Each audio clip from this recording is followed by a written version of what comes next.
Trade Organization released a joint economic impact study for the 2026 World Cup.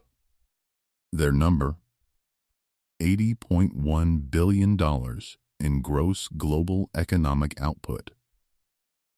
$40.9 billion directly attributed to North America. $30.5 billion for the United States alone. Here's the thing about that number. It is technically accurate. It is also almost entirely meaningless for understanding who is actually getting rich and who is not from the largest sporting event ever staged on American soil. Gross economic output is not profit. It is not revenue. It is an estimate of total economic activity: every hotel night, every restaurant meal, every flight booked, every jersey sold, every taxi ride taken, multiplied by a chain reaction multiplier that assumes every dollar spent generates $2.50 in secondary economic activity. The number sounds enormous because it is engineered to sound enormous.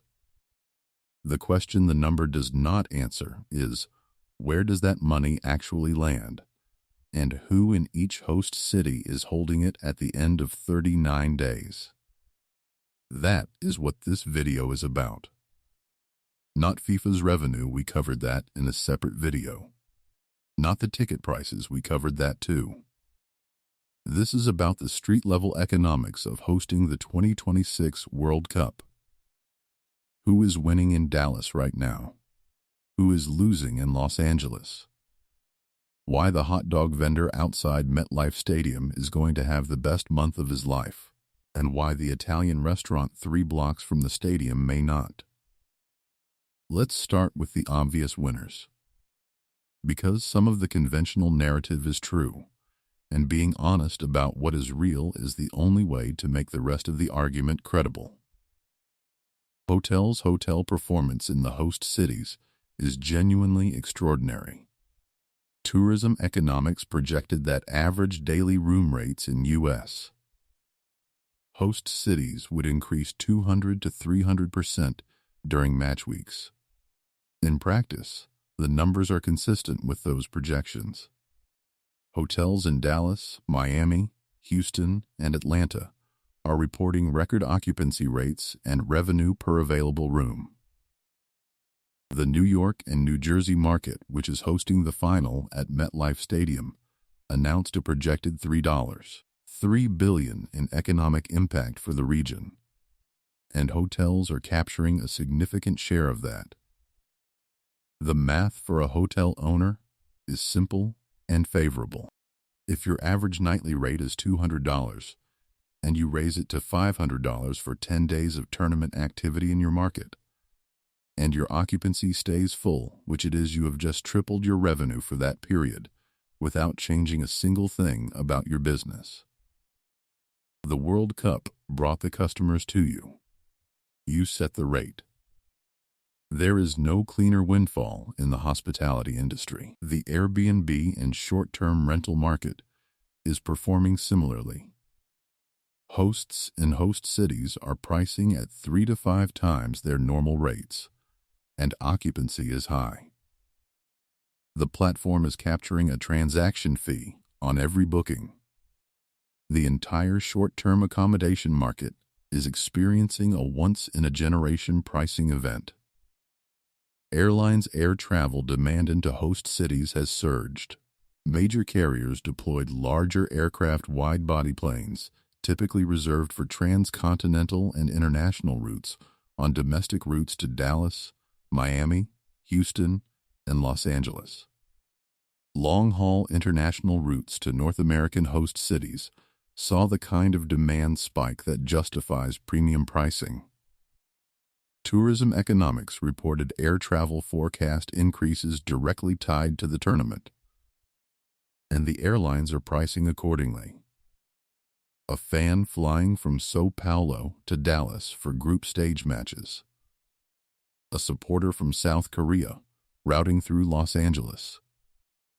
An English fan connecting through New York.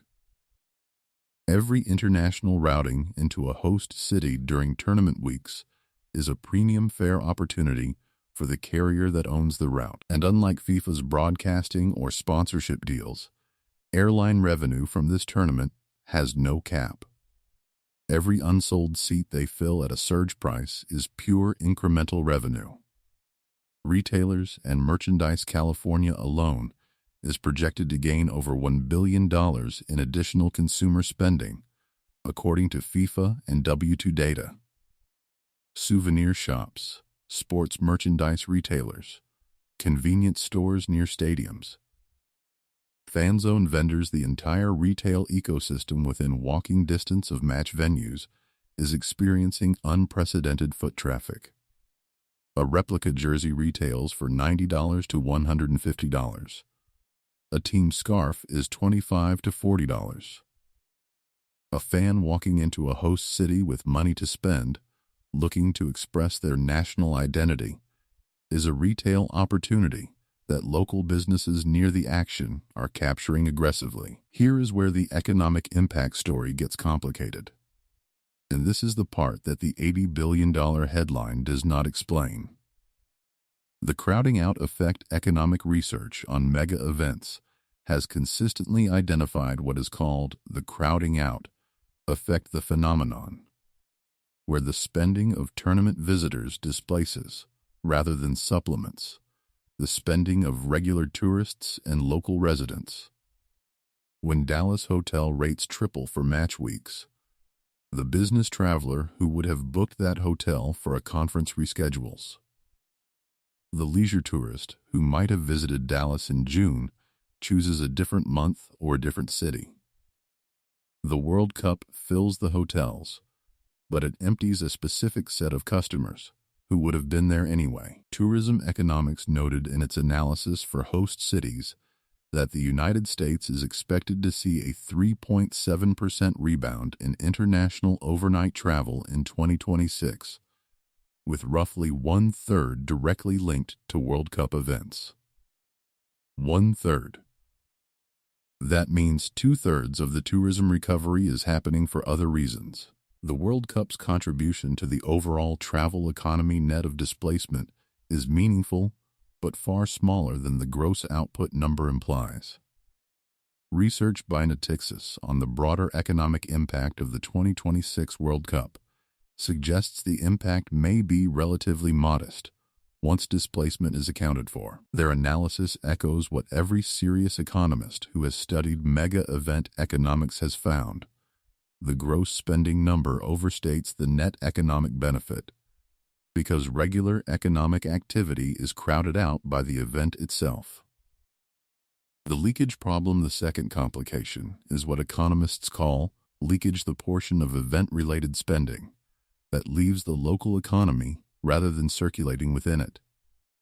When an international fan pays $500 per night at a Marriott in Houston, a portion of that revenue goes to Marriott's corporate headquarters.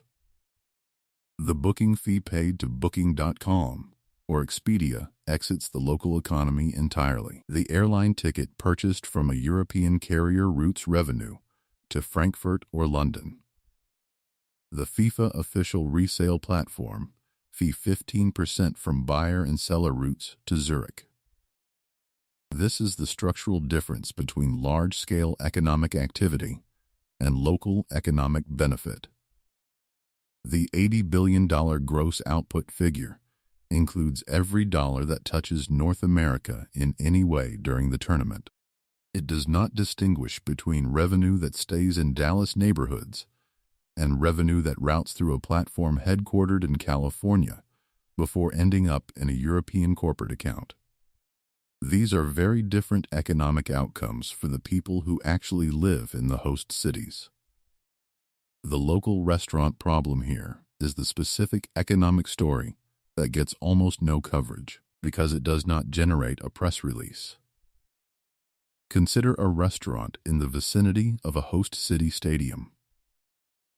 On match days, the area around the stadium is overwhelmed with foot traffic. That sounds like a windfall.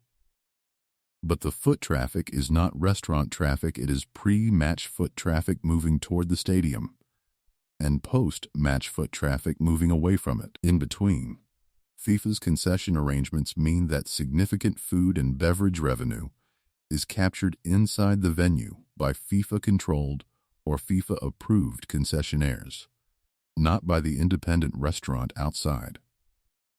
Meanwhile, that same restaurant faces higher operating costs during the tournament. Their regular staff may be harder to retain during the period because other businesses are also expanding capacity. Supply costs have risen with the surge in demand. And their regular lunchtime clientele, office workers, local regulars, may be absent because the area is overcrowded and difficult to navigate. The restaurant gets the congestion and the cost pressure without necessarily getting the revenue windfall. This pattern has appeared in every post-event study of mega-event economics. Small local restaurants and independent retailers frequently report flat or declining performance during major events because the event-related foot traffic clusters near venues and does not distribute to the neighborhood businesses that are far enough from the stadium to be outside the fan movement zone. The city wins on hotel tax and stadium concession revenue. The independent restaurant owner on the third block may not feel the event at all, except in the form of staff shortages and delivery delays.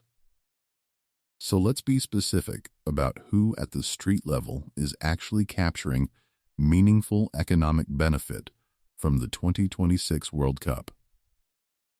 The sports bar with the broadcast license is winning. Every bar that secured a legitimate broadcast arrangement, the right to show FIFA matches on its screens, is printing money for 39 days.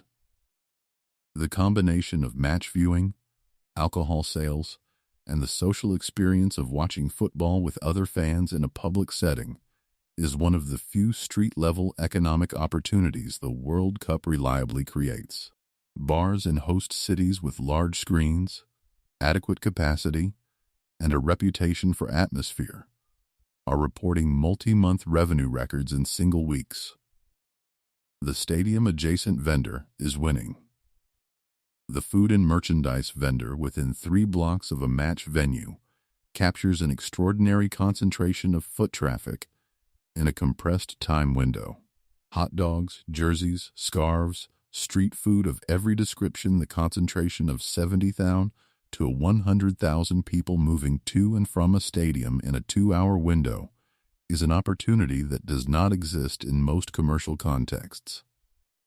The specific geography of stadium proximity matters enormously. 1 block closer can be worth 10 times the revenue of 1 block further. The vacation rental owner in the host city is winning. Not the large hotel brand, the individual Airbnb host with a property in Dallas or Miami who repriced their unit at 5 times the normal rate and saw it book instantly. The World Cup has distributed a specific windfall to property owners whose geographic location happened to align with tournament demand. This is not a reward for entrepreneurship or quality. It is a location windfall that accrues to whoever owns property in the right zip code. The rideshare driver in a host city is winning in a specific way. Not uniformly, the surge pricing that benefits drivers during peak demand periods around match starts and ends also produces periods of extremely high demand that are profitable and periods between matches that are not.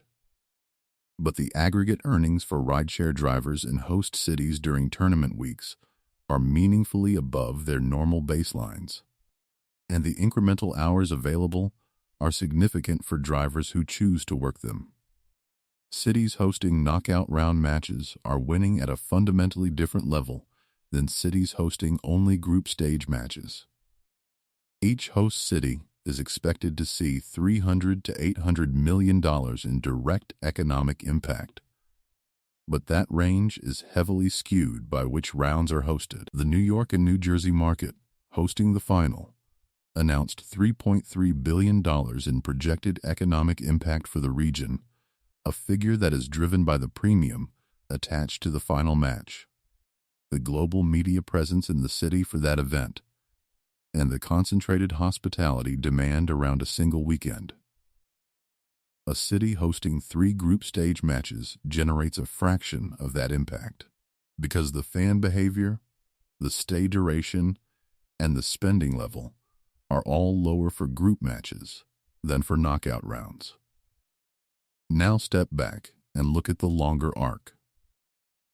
Because the 39-day economic event is only the first chapter. The second chapter is what these host cities are left with after the last fan flies home. The infrastructure investment is real and, in most U.S. host cities, reasonably targeted.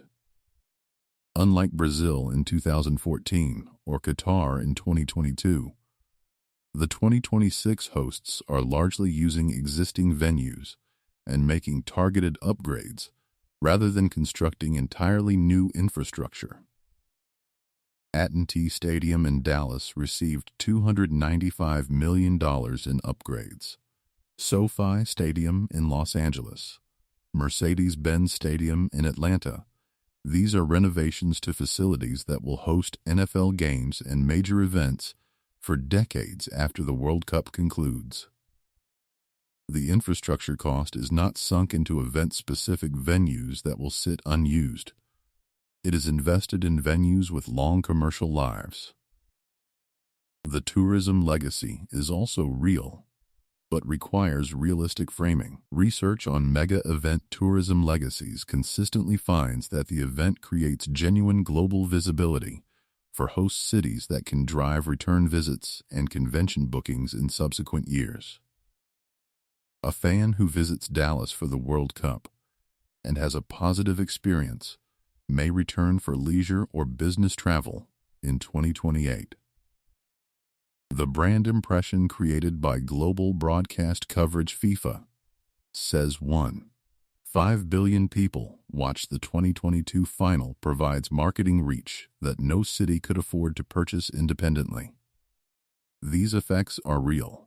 They are also difficult to measure and slower to materialize than the tournament revenue itself. Mexico City's hosting experience provides a real-time case study. The opening match on June 11th drove extraordinary short-term activity. Hotel occupancy was near total. Restaurants near the Azteca were overwhelmed. But economic analysts commenting on the immediate results were careful to note that a significant portion of the gains is likely to remain short-term in nature, and that spending surges linked to international tournaments typically peak during match days and decline sharply afterward. The pattern observed in previous World Cups and Olympics is consistent, the spike is real, the normalization is rapid, and the lasting economic transformation is not always guaranteed despite strong short-term performance. The 2026 World Cup is going to generate an extraordinary volume of economic activity. The $80 billion gross output figure is real in the sense that $80 billion worth of transactions will occur in and around these events. Hotels will fill at triple the normal rate. Airlines will fly full planes. Stadiums will sell every seat at prices that would have been unimaginable 5 years ago. And 39 days from now, the tournament will end. The fans will leave. Hotel rates will return to their normal levels. Airlines will pull the wide-body planes back to international routes. The fan zone infrastructure will be dismantled. The streets around MetLife Stadium will be quiet again. What remains is the question that the gross output number never answers. Of the $40.9 billion in North American economic activity, how much stayed in Dallas neighborhoods rather than routing through Marriott's corporate account? How much reached the independent restaurant owner rather than the FIFA-approved concessionaire inside the stadium? How much of the hotel premium was reinvested in the city versus distributed to shareholders in a corporate headquarters in a different state? How much of the fan spending on digital tickets generated revenue for the platform rather than for the local economy? The World Cup prints money. The question worth sitting with is not whether it does. It is who is holding the printer.